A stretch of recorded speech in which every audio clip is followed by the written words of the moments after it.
Like and subscribe on the way in the door, people. Today, I want to talk about how I think the media actually ruined LeBron James. Fanboys, sit down and relax.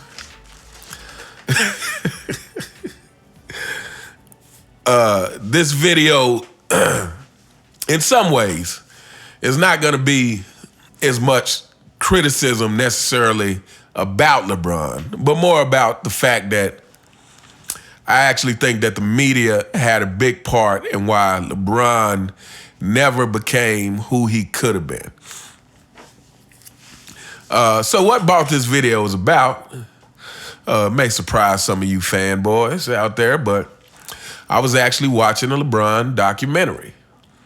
I think it was falsely entitled Le GOAT. But anyway, this documentary was kind of showing the scope of LeBron's career. And again, you know, a lot of people, I wasn't always so critical of LeBron. Back in LeBron's early Cleveland years, you know, he was never my favorite player. But I actually had I was curious and hopeful about what kind of player he would turn out to be. And I'm going to say this. I think LeBron may have squandered, I think LeBron did squander the potential of what he could have actually accomplished had he not been ruined so early on. So let's get into the point of this video. So I actually believe LeBron was actually ruined in high school. I believe that's where it started. I believe LeBron was praised so much in high school that it kind of ruined his ego early on. And if you watch a lot of LeBron's high school games, to me, the look on his face in high school is still the same look that I see a lot of times today and have seen throughout his career. And that's a look of overinflated self-importance on the basketball court, which is not a good look. I feel like, today's athlete in general just has a sense of overinflated self-importance. A lot of it that I think comes from actually being insecure. But yeah, you know, I've talked about this in other videos. Just this whole thing of athletes, you know, having to celebrate every little good play that they make, to me just shows the need to constantly have praise, and shows that they're not really focused on the big picture. Because in my mind, the moment that you take out to, you know, recognize yourself after a dunk or whatever, like that's seconds away that you're not engaging in the game. And you know, and just on a side note, you know, it's like I'm excited about the new kid, Victor Wembanyama. But you know, other night I was watching him play. You know, he made a tough basket, but then he had to do this flexing his muscles thing at the end. And I'm just thinking like, dude, don't get sucked up into this. Like, just stay working hard. Keep your mind in the game. Don't get sucked up into this whole having to celebrate because you made a tough shot. You know, having to flex your muscles and call attention to yourself for that. Just stay checked into the game. But anyway, that's just a part of today's NBA. But anyway, LeBron had that look on his face in high school because I think he just got way too much praise. I believe he didn't have anybody to keep him grounded, you know. Because, you know, if y'all remember back, Kobe got a lot of praise in high school. Now, I don't think he got as much as LeBron to my memory, but I could be wrong, you know. But I do know Kobe got a lot of praise in high school. But I think the difference is Kobe had people in his life to keep him grounded. But maybe even more importantly than that, I think Kobe was raised in a way that instilled being grounded in him. That instilled, that need to constantly prove yourself, to be a hard worker, that kind of thing.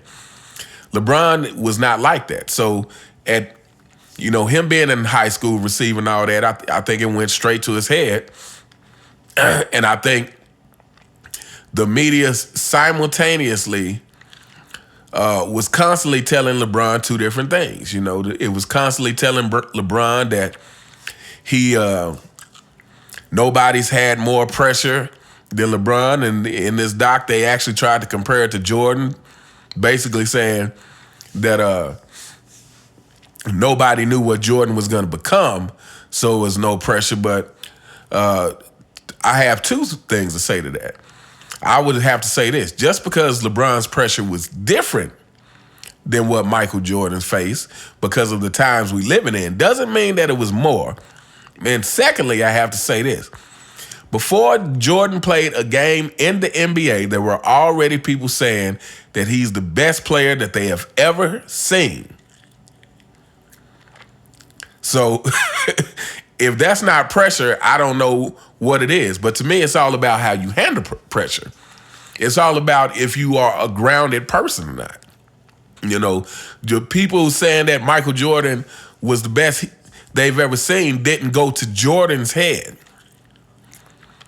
Jordan still had the mentality of, I have to prove myself. I'm sure all of you have seen the early clip of Jordan. I believe it might have been after a game or practice or something, but they're interviewing him, and he's, it's actually at the beginning of the Historic Bulls mixtape. And he said, coming onto this level is a brand new start for me, and I'd have to start my way from the bottom and work my way up. That was Jordan's approach, is I have to earn things. That wasn't LeBron's approach.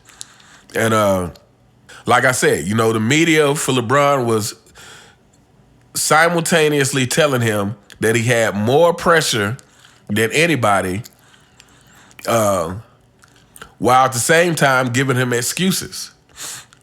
I mean, especially the later it got into LeBron's career. But I think here's the thing about LeBron that I really noticed in that documentary, and as I think back over the years, that is just the kind of theme of LeBron. And, shout out to basketball. I think he's called Basketball Facts Reloaded now. Shout out to him again for the loser's mentality. But LeBron James has a very second place trophy type mentality. And what I mean by that is he loves to keep talking about this kid from Akron thing. I'm just a kid from Akron. I even heard, he said something to the effect of, I'm just a kid from Akron. I'm not supposed to be here. So LeBron very much kind of has this mentality that he's already made it simply because he made it out of Akron. Again, going back to after Game 6 in the comeback where, that one right there made me the deer. Going back to Game 6 and the woman's interviewing LeBron, and LeBron said something to the effect of, I'm just going to go out there and then play my hardest, and whatever the outcome is, I can live with it.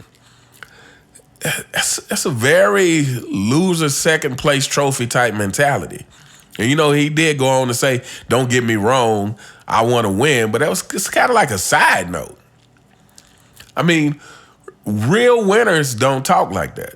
It's like going back to The Last Dance where the Bulls versus Phoenix.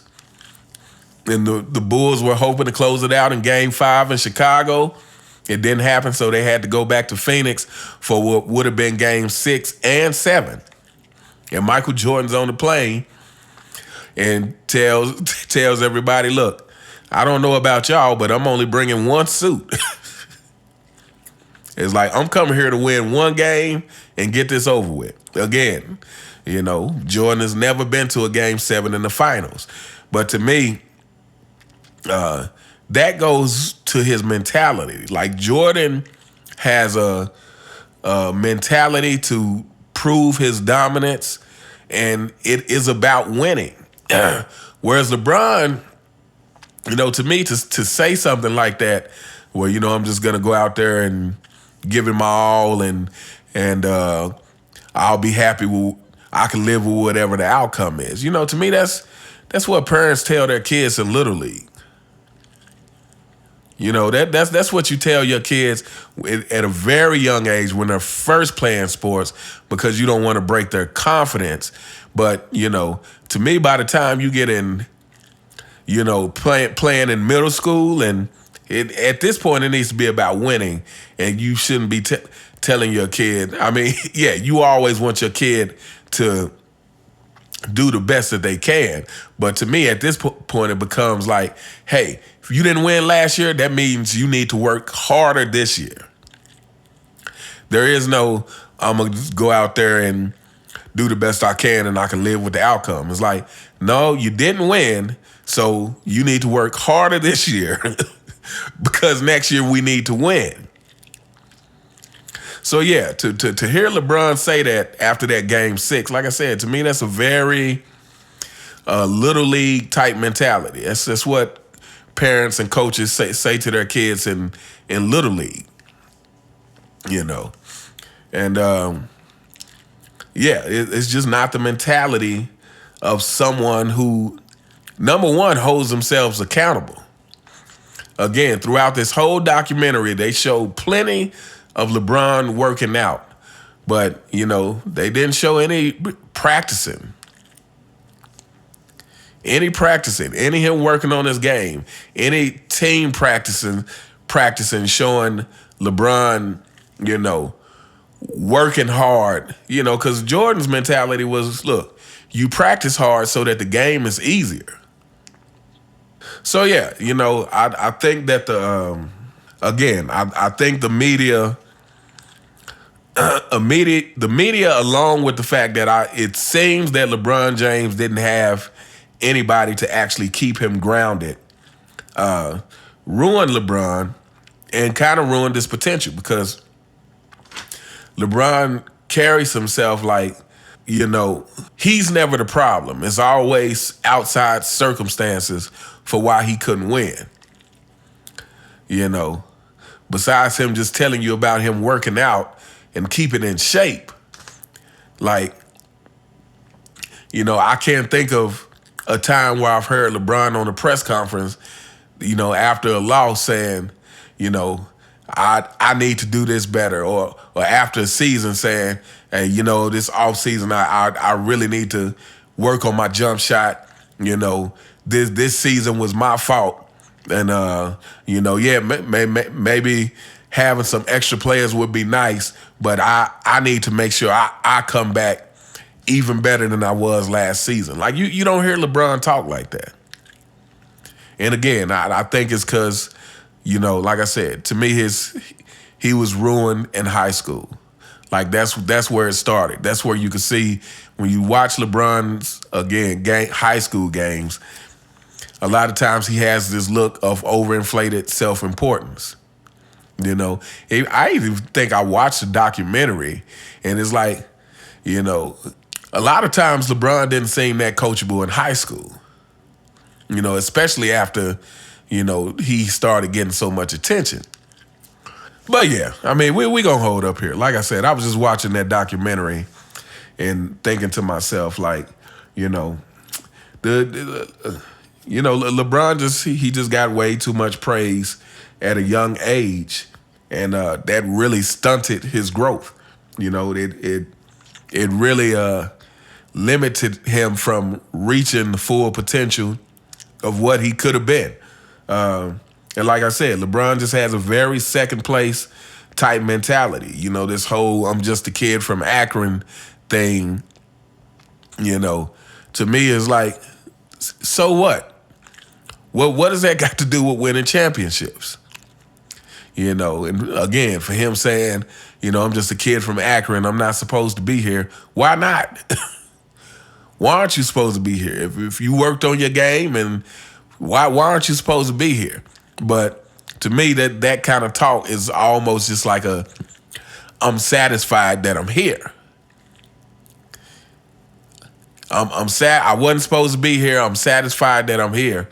But that kind of talk doesn't have any accountability for, okay, now that I'm here, okay, I made it this far, but now what's the next goal to work on myself as a basketball player? Because it became like, I made it here. Now, what is the league gonna do for me to get me some rings? Are they gonna get me the right players? But it's never this self-accountable, like, okay, I made it this far, now I gotta keep going. Now I have to get better every year. Okay, what if they don't get me the players? What am I doing to come back better each and every year? But anyway, that's all I got, people. Fanboys, I hope you enjoyed this one. I see you guys on Fanboy Friday.